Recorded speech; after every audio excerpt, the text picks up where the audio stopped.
Welcome to Rich Your Soul, Steve Cunningham. It's great to have you join us today. Glad to be here, Rocky. Thanks for having me. And I am excited to learn from you. We always like to start at the beginning. What was it like when you were growing up, and how much did your family and school teach you about money? Well, I grew up in an entrepreneurial household. So as you know, we were just talking just before we started. I probably learned more about generating revenue than I did about money. So I did spend my childhood growing up in an entrepreneurial business. I've been an entrepreneur. My first career was I was a lawyer for exactly 1 week. And then I have been an entrepreneur ever since. So I've spent the vast majority of my life being a solopreneur. I was one of those kids that had a business when they were in grade school, and it just always had an entrepreneurial spirit. So I think in terms of learning about money, I certainly learned a lot about making it. I'm not sure I learned a lot about how to wisely save it and do all the other things with it. So I guess that would be the way I'd answer that question.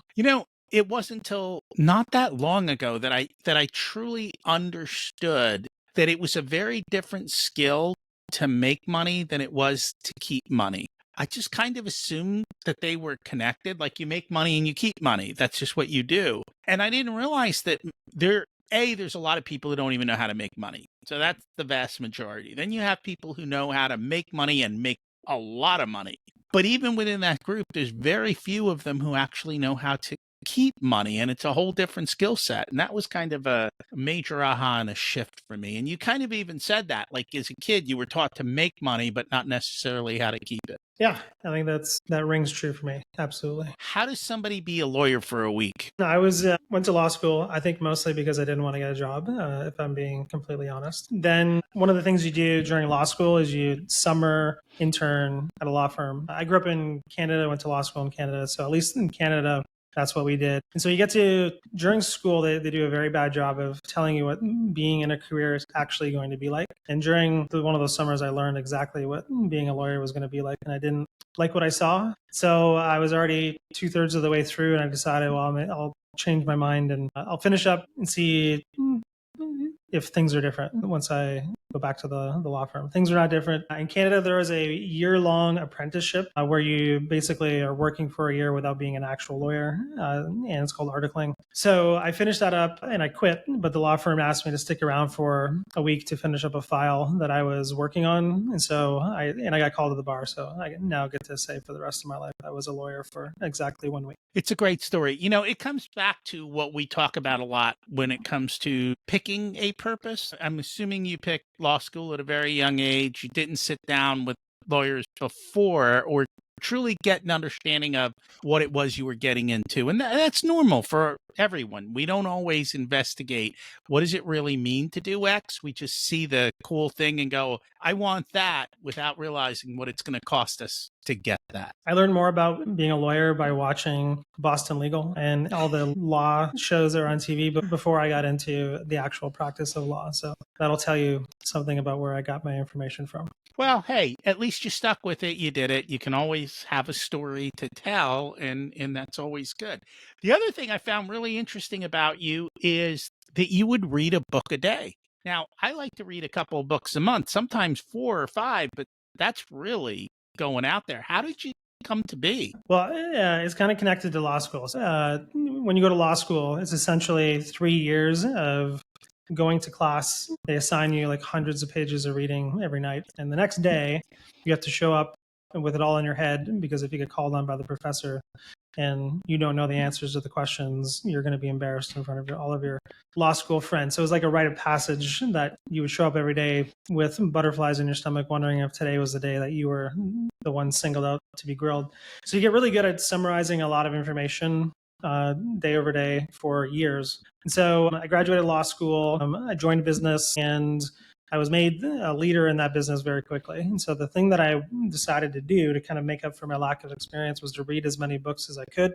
I started just naturally summarizing them for my own purposes. And then when I started my own marketing agency, which is not long after that, this was around when social media was starting to become a thing. I would go into VPs of marketing and business owners, and I would just kind of like how what you have right behind you. I invariably would see there's books on a shelf, and I had invariably read all of those books, and so I would ask them, "What did you think about this idea from Profit First, or that idea from Drive, or what?" I'm just picking books I can see in your background, and they would kind of fold their arms, very like what you're doing right now, and then sheepishly admit that I hadn't read that book. And so I offered just to give them my summaries, and then that one thing led to another, and we turned that into an actual business. At the time, there's like this little niche world of book summary companies. There was only like one or two of them back then, and so we decided to build a business around doing animated video for it. And so it literally became my job to read a business book a day, summarize what I'd learned, and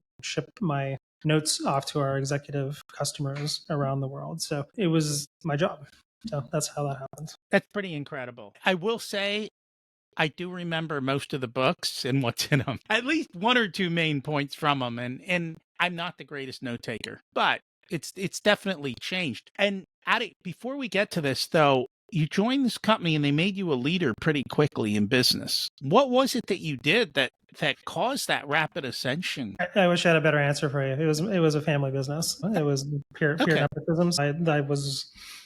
I grew up in the family, but it was an interesting journey because my father had always wanted me to be a lawyer and didn't want me to join the family business. Ultimately, that's what ended up happening. And so it was a small signage company at the time. I concluded that I didn't want to be a lawyer for the rest of my life. Excuse me. I concluded also that I didn't want to be in the sign business for the rest of my life. So I started a marketing agency sort of inside of that business. And just lo and behold, we had some of the talent in that signage business that you would need to start a digital marketing agency, which would be a designer and a developer. And so I thought, here's some raw materials to do some more exciting things. And that's how I launched my entrepreneurial journey from there. It's cool. You always seem to find a way to take what you have and turn it into the next step, which is pretty much all we can do. Yeah, that is literally all you can do. What's really cool, though, is we're here to talk about AI today.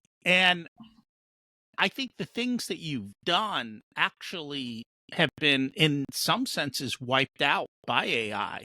I mean, if you're sitting in class today in law school and that's the game, you literally can go through 500 pages in moments and ask it questions about that particular case and get answers in seconds with AI, which is a dramatic shift.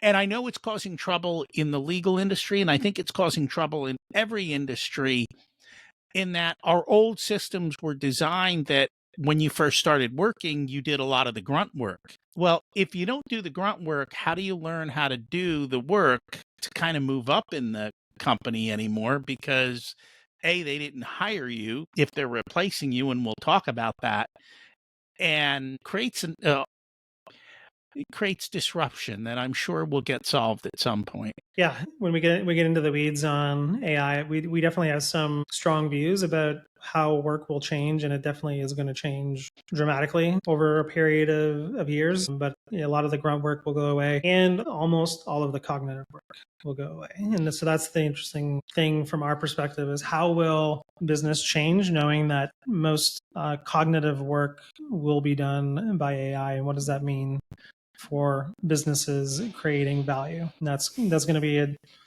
difficult question for a lot of folks to answer, and more importantly, difficult to adapt to. We'll get to that in a moment. How did you get into AI? Sheer desperation, I think, is probably the two-word answer. 2.5 years ago, it came out.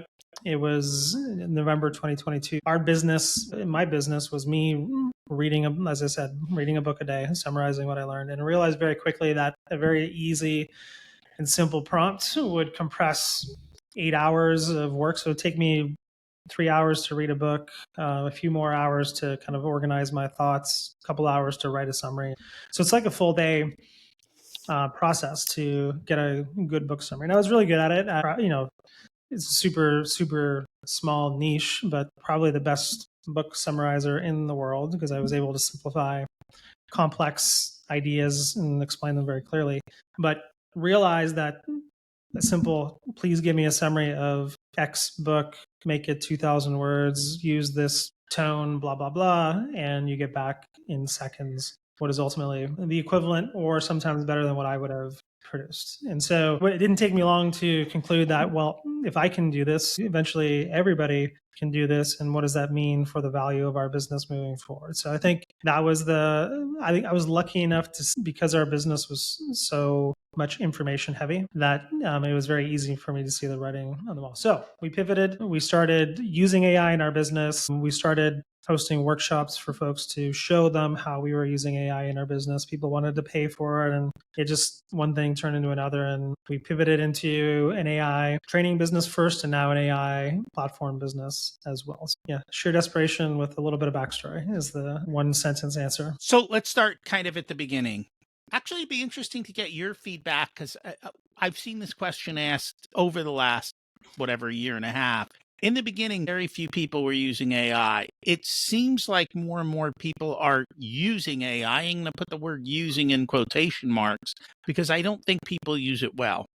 I think they just use it to get basic answers instead of to actually do what you talked about, cognitive work, and to actually help it to be able to do that. So let's start with, how should people view AI at its basic? Like, how does it help people, and what should they think of with it? There's a number of ways that we've thought about this, and it's more like human beings are having a hard time with the right metaphor for what AI actually is. It is, in some sense, a better version. The worst way to use it is like a better version of Google, and that's how a lot of people use it. So that's the metaphor that a lot of people have in their heads for this. The way we look at it, and this would be aided by some visuals, but I'll just explain. We've created these 9 AI thinking lenses to help people actually think through, like, what is AI? What's going to happen over the next 10 years? What does it mean? The closest analogy that we can come up with that makes sense. It also, I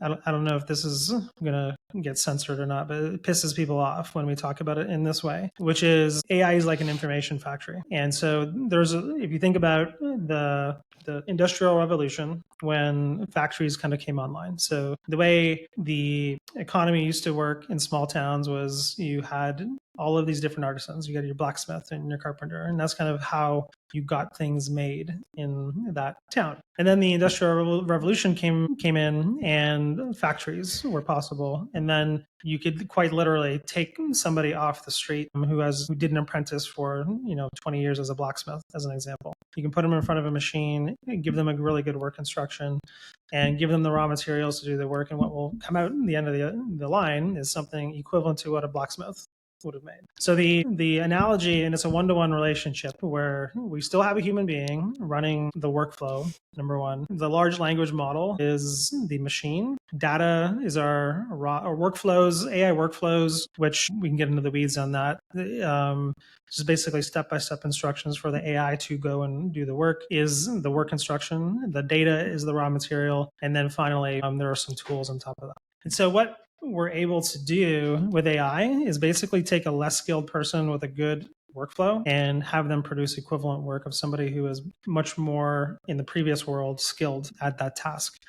So in some sense, it's a replacement for almost every task that currently can be done in knowledge work. And yeah, I think I'll stop there. But we can get in the weeds on, like, what does that mean and what is possible today versus next year and so on. But that's kind of the way we describe it. And every business owner's job is going to be to figure out how to maximize their information factory. And that's the core way value is going to get created inside of businesses. So what I've heard, and maybe this kind of flows into what you're saying, is AI is not going to replace people, but people who use AI will replace people who don't. Is that a fair summation, or maybe it's a little too positive? Well, yeah, I think it assumes that people are not going to get replaced, but they are. So I think that's number one. Like, people will get, for the same amount of work that you need to get done today, you will now, if you know how to use AI well, you need less people.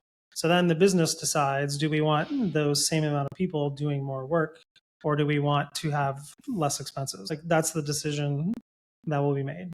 And so I think that statement is true you're not going to get replaced by AI, but by somebody who is using AI. I think it's a little too abstract for most people to understand. I think there is no world in the next 12 months through which you are allowed to work at a company and not use AI. I just don't see how that would be possible. And it's that kind of process has started to make its way throughout the economy with 2024 was all about you must not use AI in our company, especially in larger companies that are locked down. And there's still some large companies that will not allow you to use AI in doing your work. Literally about a month ago, there was a memo that was released by the CEO of Shopify, and people who are in the AI space will have known about this. Most other people will not, but basically did a 180 saying you must use AI or you will not have a job at this company. So I think, and it's just logically, the outcome is very logical. People who use AI are more productive than people who don't. And it would be and to the extent that business owners have a duty of care to their company to generate both a short-term and a long-term profit, it would be negligent for them to not mandate that people use AI. And regardless of what a business owner wants, if your competitor creates efficiencies through AI and undercuts you in pricing, you're out of business anyway. So you're going to have to adapt. That said, I find most small business owners, though, struggle to adapt with stuff like this because they're so in the weeds of running their business, they might get run over. Yeah, I think that's definitely a possibility.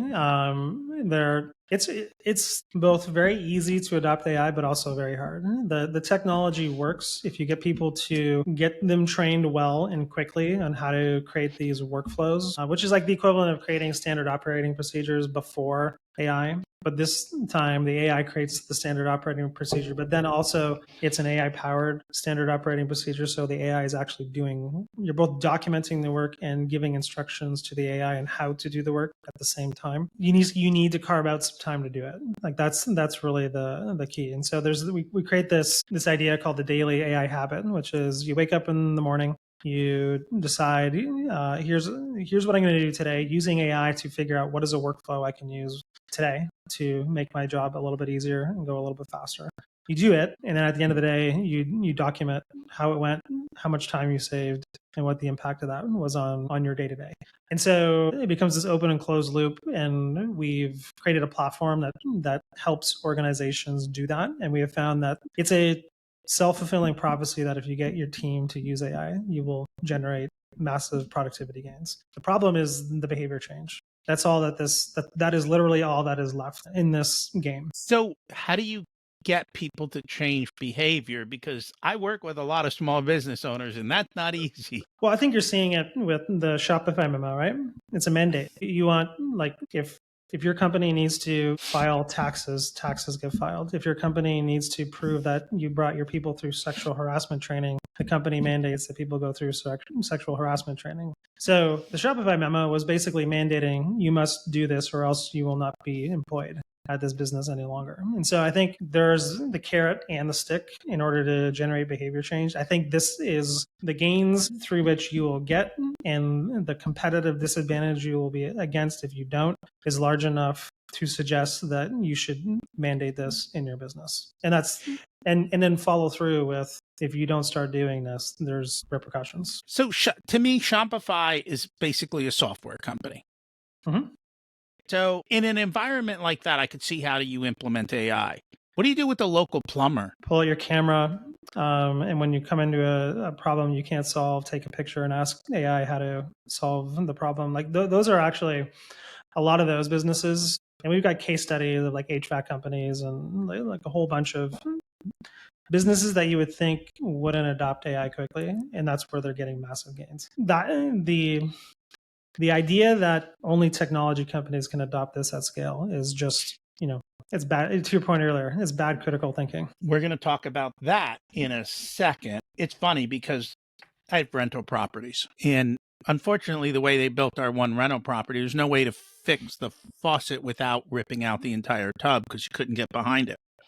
He's like, I can't figure out what the cartridge is on this thing. And he wanted some astronomical amount of money. And I'm like, let me think about it. I went over, I took a picture, and I didn't even use AI. I used Google Lens. Google Lens said this is the faucet.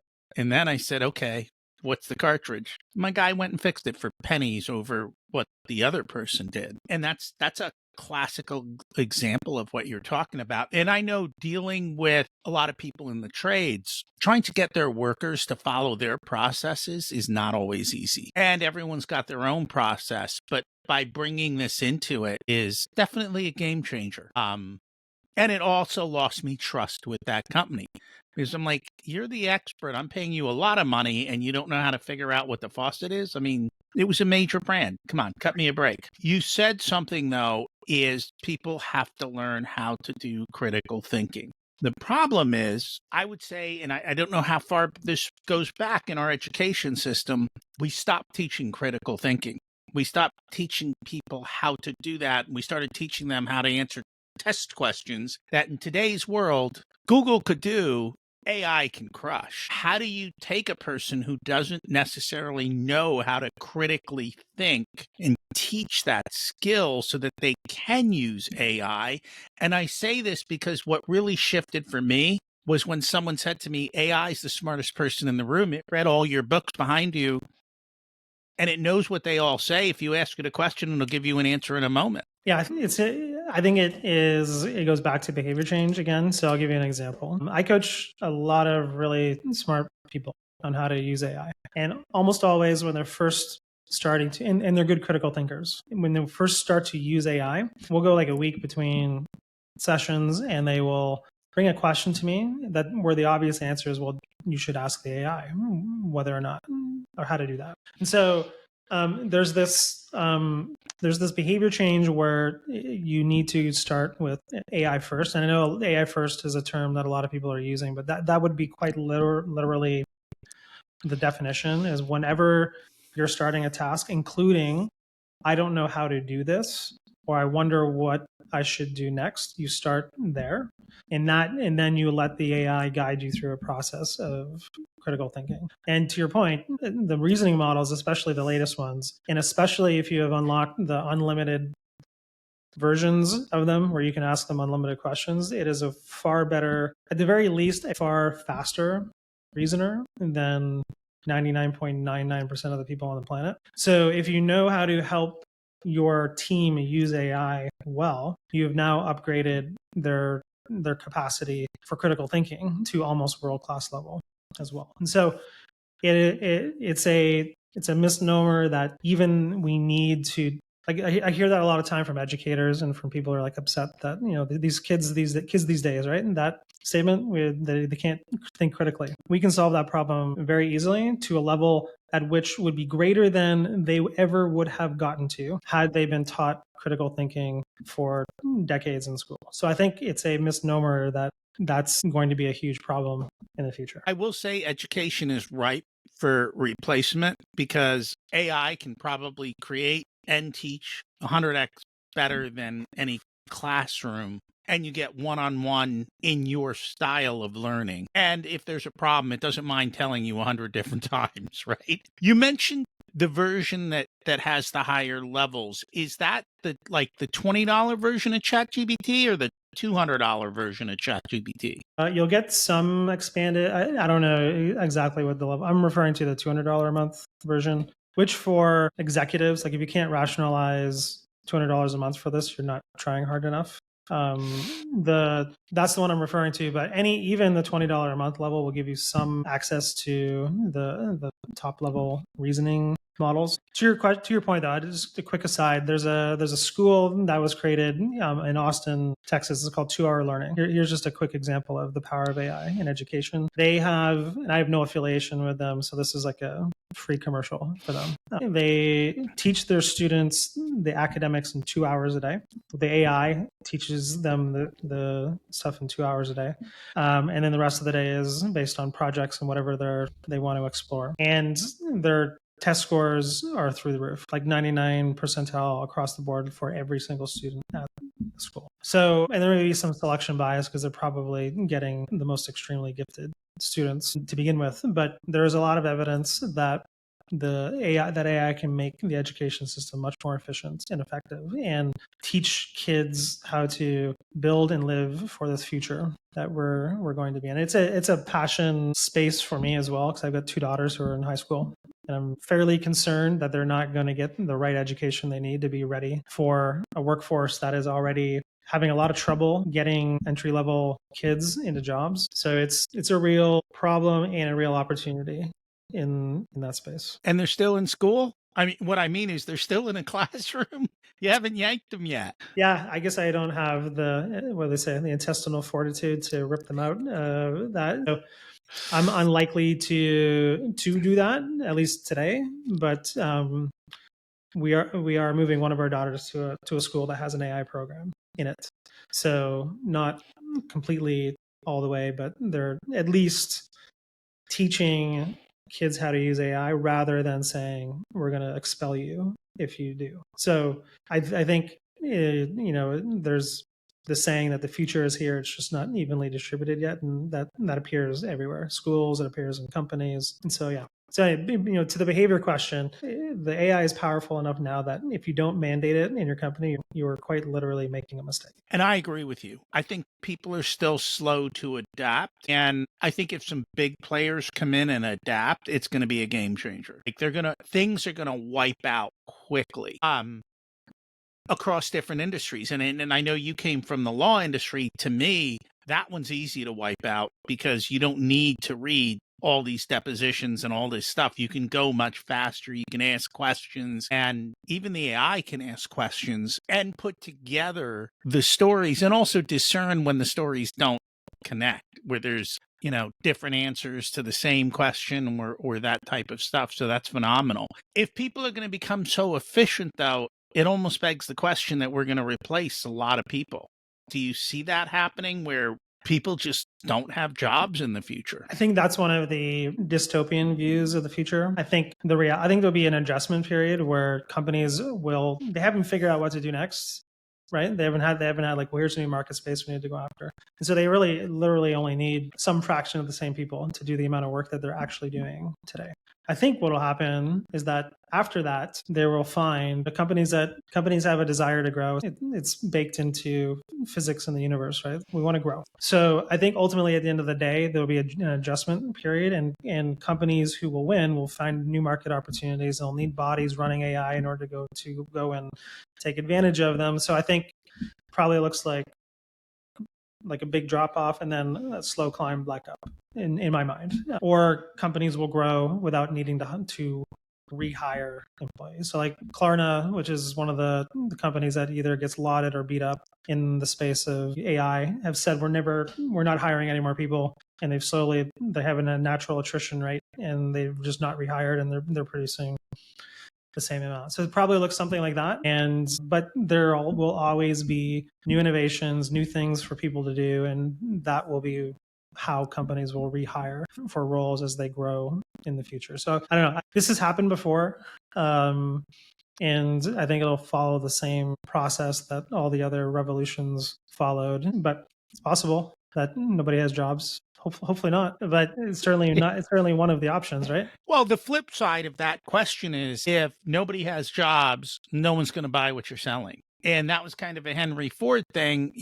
He wanted to pay people more, not because he was generous, but because if people got paid more, they could buy more of his cars. So he got that other half of the equation. And so if people aren't working, then they don't have money. And if they don't have money, it really doesn't matter what your AI is doing because, well, no one can buy it. And so, yeah, I get it. And I think it's just the upheaval of the change and understanding how that's going to come to be. Again, that still really begs the question, those who use AI and use it well and know how to ask the right questions, build the systems, it seems to me that they're going to be the ones who do well.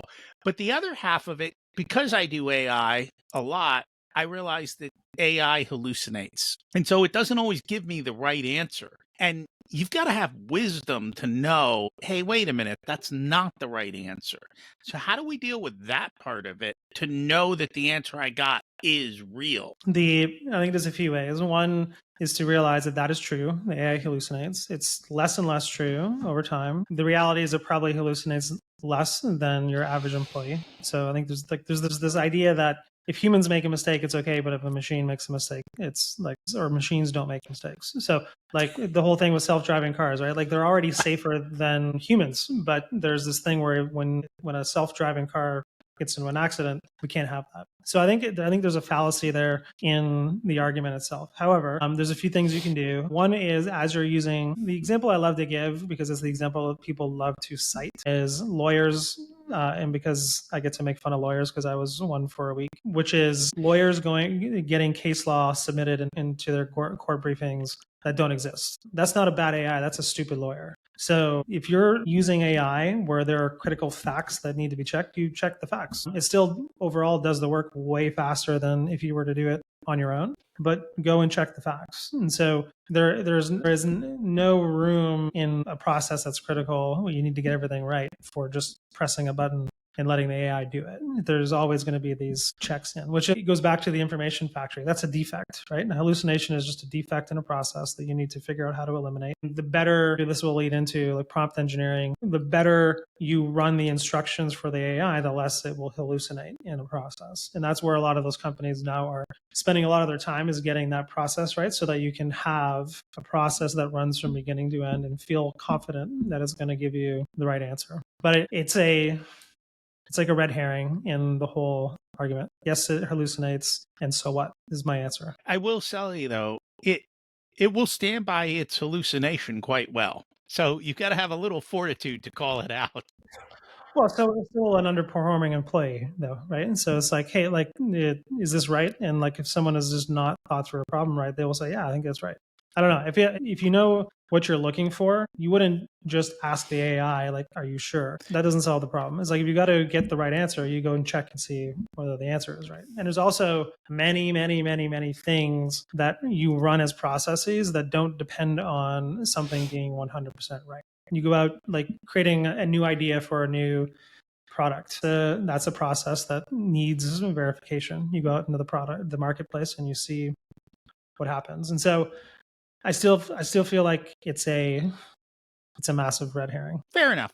Let's talk about the program you have, because I think that will also help people understand what they need to do and how they can get help and move forward. And before we do that, though, I have this one question that I've always got to ask, because I see a lot of people selling things about how to use AI. I'm like, well, why do I have to pay you? Can't I just ask AI to teach me what to do? But yeah, so I just love your thoughts on that. And then let's go into how you help people. So the question was, why would you learn how to use AI from somebody? Well, can AI teach me how to use it? Or is there something that you're doing that's vastly different than that? Or is it the structure? What's the value prop there? Yeah, I think the short answer is yes. You could definitely get AI to teach you how to use AI productively. I think we have definitely figured out some things that most people haven't, in terms of so we have one track of what we do that gets people going from never touched AI before to deconstructing their entire role, and then giving them the capability to produce an end-to-end AI workflow in less than an hour, and they can go off and be productive. And by the end of the day, they will have shown an ROI. So we have engineered what we do against results, and specifically productivity in a role, versus like learn how to do AI. We have no interest in teaching people how to learn how to do AI. We're trying to create better business results for people. And so, yeah, we've used it enough and tinkered around with it enough that you could eventually get to that conclusion, but we'll help you do it faster, and we'll help you do it at scale inside of a company. So let's talk about the program. What exactly is it? What does it do? How does it help people?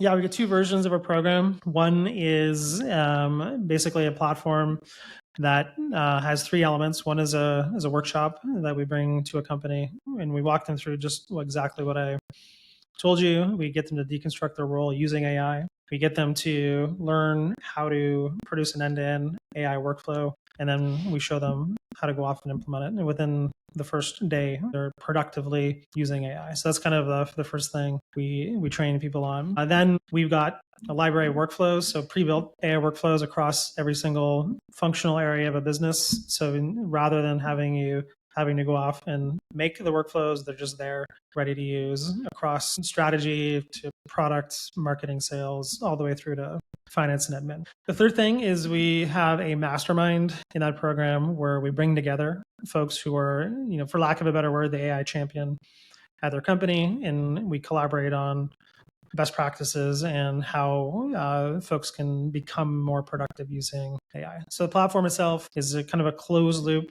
process that uses that daily AI habit that I mentioned earlier. So after we've kind of installed, quote unquote, the system in a company, people wake up in the morning, they decide which workflow am I going to use today in my job based on what I'm doing today. They do it. They then at the end of the day report what they've done, and that feeds back into a feed and a dashboard where the organization can learn from each other as they're creating this AI first company. So that's kind of like our entry level offering to organizations. And then we also have a training program that is an advanced level training program to help folks create end-to-end workflows in a more in-depth way, tuned to their organization. A lot of things we like making sure it doesn't make mistakes and that you're governing it correctly and so on. And so it's a way to turn everybody into the organization into what we would call AI workflow masters. So that is the way we work. Out of curiosity, let's say you put an employee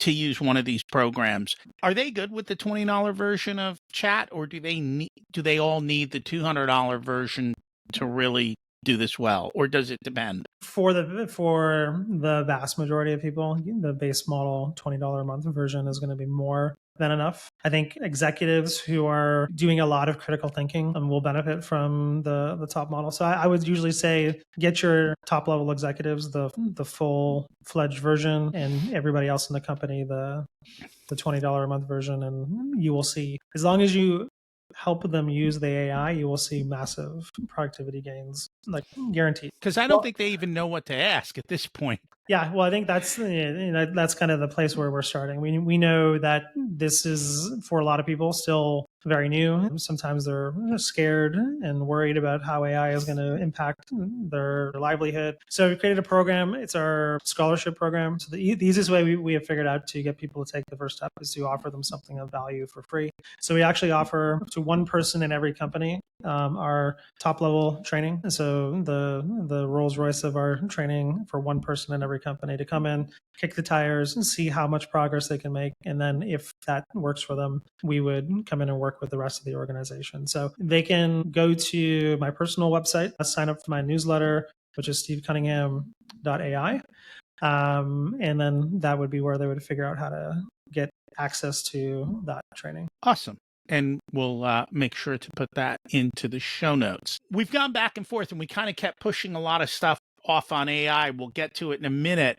Are there parts of it that we've kind of missed or that I didn't get back to prompting you with that we need to come back to and continue the conversation on? I don't think so. I mean, I could sit here and talk with you for hours, I'm sure, on this stuff. So I think again, the imperative for a company, especially on the CEO, is to start, because you're missing out on an enormous opportunity. If you don't, you owe it to your people to help them succeed in this world in which they're living, knowing that some of those people are going to go off their careers somewhere else.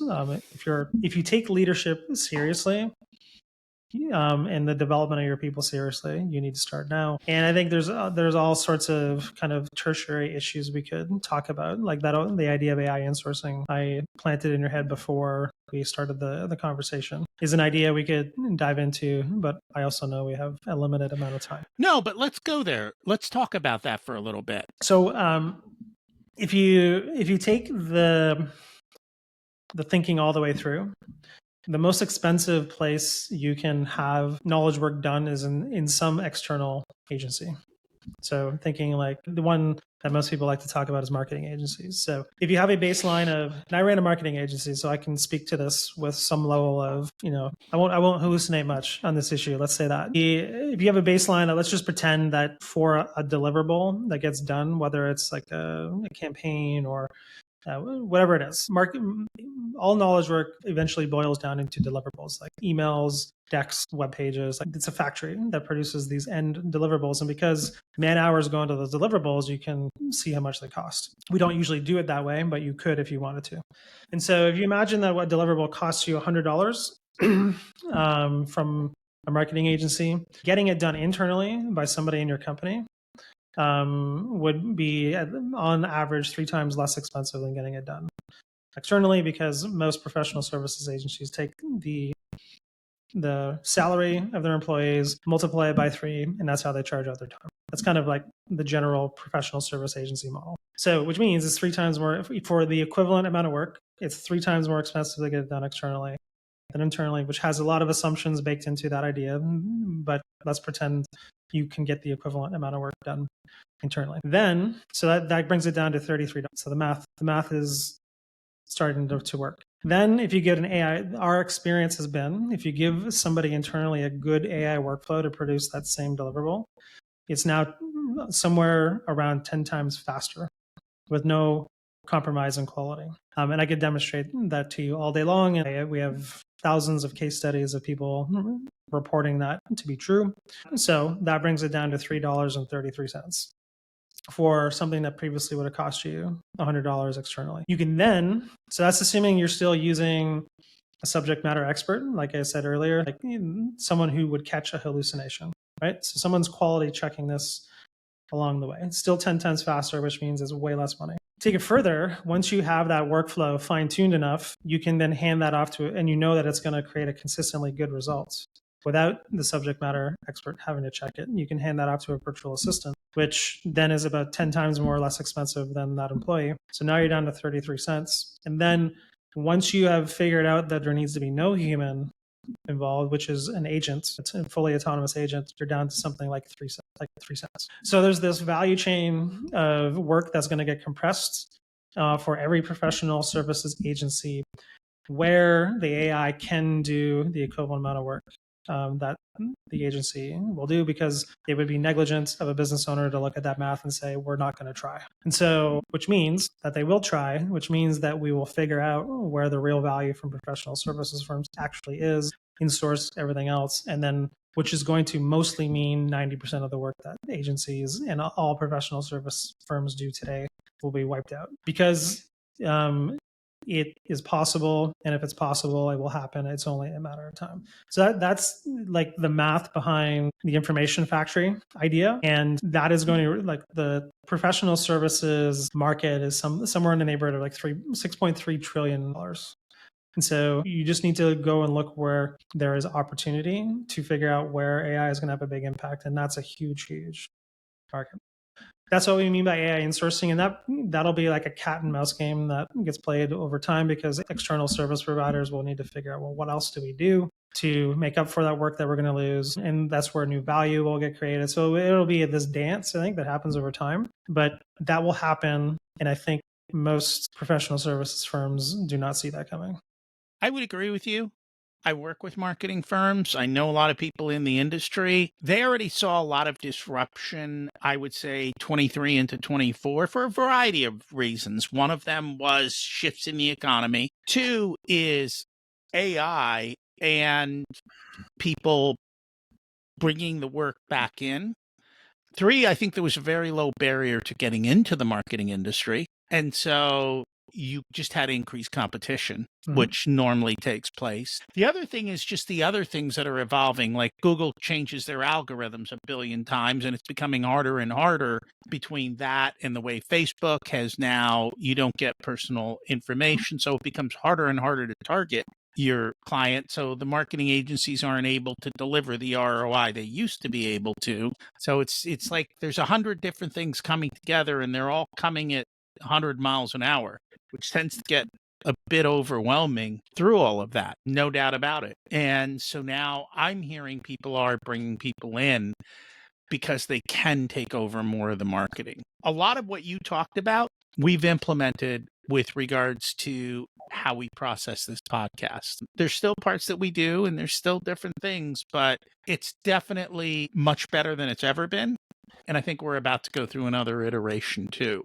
But I know there's other parts of the thing that I have to look at, and there's parts I still can't, wrap my head around of how it's going to dramatically change the world. Yeah, I think you just gave a good example of, like, this podcast is a process in your business that you run, and you're stripping out as many costs as you possibly can. And because it's possible to do that, and you will continue to find those things. But the leap that most people don't make is that that's going to happen for literally everything.